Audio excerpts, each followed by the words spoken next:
Moodle courses often include assignments. To locate Moodle assignments in your course, look for the Assignments link in the course activities and click on it to open.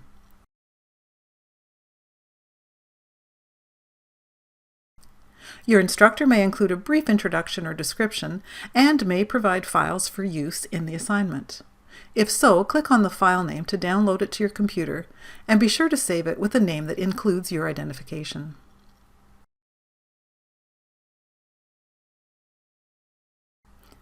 Click Add Submission to continue. Further instructions may be provided at this stage. If a typed response is required, type your answer in the online text area.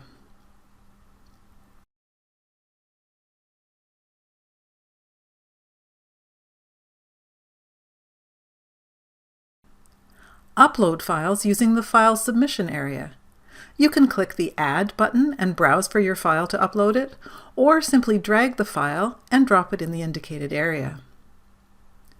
Click Save Changes.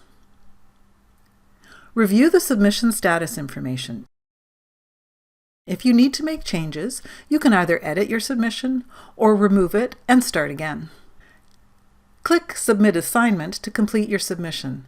Note that once you click Submit Assignment, you will not be able to make any more changes. Click Continue to confirm your assignment submission. The submission status will now indicate that your assignment is submitted for grading. When your instructor has assigned a mark, the grading status will change to Graded, and any feedback provided can be viewed by scrolling down the assignment page.